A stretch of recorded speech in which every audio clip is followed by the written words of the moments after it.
નમસ્કાર મિત્રો, સ્વાગત છે તમારું એચએનજીયુ સ્ટડી પોઈન્ટ યુટ્યુબ ચેનલના એક નવા વિડીયોમાં. સરકારી નોકરીની તૈયારી કરતા તમામ ઉમેદવારો માટે 5 ખૂબ જ મોટા સમાચાર સામે આવી રહ્યા છે.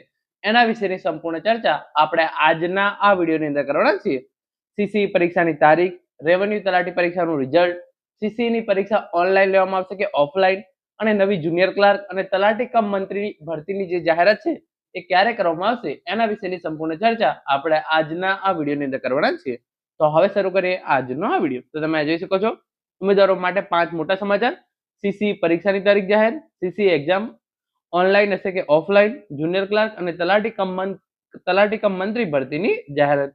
તો એની અંદર જે સૌપ્રથમ અપડેટ છે એ પ્રમાણે તમે અહીંયા જોઈ શકો છો, પંચાયત વિભાગમાં પણ આવશે બમ્પર ભરતી. 5 અલગ અલગ કેડરની એક સાથે પરીક્ષા લેવાશે. તલાટી કમ મંત્રી, જુનિયર ક્લાર્ક અને વિસ્તરણ અધિકારી સહિત 5 કેડરની મોટી જાહેરાત 15 જૂન પહેલા થઈ જશે. તો જુનિયર ક્લાર્ક ભરતી, તલાટી કમ મંત્રી, વિસ્તરણ અધિકારી વગેરે જેવી જે મોટી ભરતી છે એ પંચાયત ભરતી બોર્ડ દ્વારા 15 જૂન પહેલા મોટી ભરતી કરી દેવામાં આવશે. તલાટી કમ મંત્રીની 1300+ જગ્યાઓ માટે ભરતી આવવાની છે. જુનિયર ક્લાર્કની 3200+ જગ્યાઓ માટે જે છે એ ભરતી આવનારી છે. તો જે પણ ઉમેદવારો પંચાયત ભરતીની તૈયારી કરતા હોય એમના માટે આ મોટા સમાચાર છે. તલાટી કમ મંત્રી અને જુનિયર ક્લાર્ક ભરતી સાથે સાથે 5 કેડરની મોટી ભરતીની જાહેરાત પંચાયત ભરતી બોર્ડ દ્વારા 15 જૂન પહેલા કરી દેવામાં આવશે.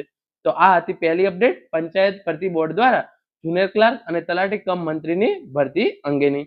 જે બીજી અપડેટ છે તમે જોઈ શકો છો, જુનિયર ક્લાર્ક પછી જે તલાટીની ઓલરેડી ભરતી પૂરી થઈ ગઈ છે, રેવન્યુ તલાટીની મહેસૂલ વિભાગની જાહેરાત ક્રમાંક 301/2025, મહેસૂલી તલાટી વર્ગ 3 સ્વર્ગનું પરિણામ મંડળ દ્વારા આગામી સપ્તાહમાં પ્રસિદ્ધ કરવામાં આવશે, જેની તમામ ઉમેદવારોએ નોંધ લેવી. તો 11 મે ના રોજ આ જે છે એ ટ્વીટ ગૌણ સેવા પસંદગી મંડળ દ્વારા ઓફિશિયલ રીતે જાહેરાત કરવામાં આવી છે.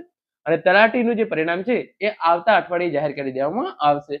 આવતા અઠવાડિયાની અંદર સોમવારથી રવિવાર ગમે ત્યારે તલાટીનું પરિણામ છે એ ફાઇનલ પરિણામ જાહેર કરી દેવામાં આવશે. અને આ જાહેરાત જે છે તમે જોઈ શકો છો, ગુજરાત ગૌણ સેવા પસંદગી મંડળ દ્વારા એના ટ્વિટર એકાઉન્ટ પર ઓફિશિયલ રીતે કરી દેવામાં આવી છે. હવે આપણે આગળ વાત કરીએ. નવી ભરતી વિશેની એક નાનકડી અપડેટ છે. એકાઉન્ટન્ટ એન્ડ સબ એકાઉન્ટન્ટની તૈયારી કરતા ઉમેદવારો માટે આવી ખુશખબરી. નવી 300 પોસ્ટની થશે જાહેરાત. ઉમેદવારો ફરીથી કરી શકશે અરજી.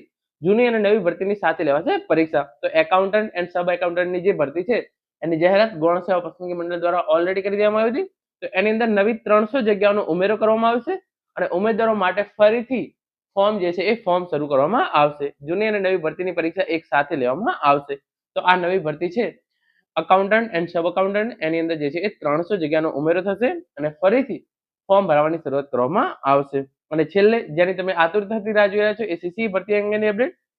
સીસીની પરીક્ષા ઓફલાઈન લેવાશે કે ઓનલાઈન, 15 દિવસની અંદર રાજ્ય સરકાર લેવલે લેવાશે નિર્ણય. જુલાઈમાં યોજાઈ શકે છે પરીક્ષા. તો 15 દિવસની અંદર તમને ખબર પડી જશે કે સીસીની પરીક્ષા આ વખતે ઓનલાઈન લેવામાં આવશે કે ઓફલાઈન. રાજ્ય સરકાર દ્વારા પરીક્ષા ઓનલાઈન કે ઓફલાઈન લેવાનો છે આ નિર્ણય લેવામાં આવશે અને આ પરીક્ષા જુલાઈની અંદર લેવાઈ શકે છે. પરીક્ષાની એક્ઝેક્ટ તારીખ તો નથી જાહેર કરવામાં આવી, પરંતુ પરીક્ષા જે છે એ જુલાઈ મહિનાની અંદર લેવામાં આવશે એવી જાહેરાત થઈ ગઈ છે. તો મિત્રો, આ હતો આજનો video. Thank you so much for watching.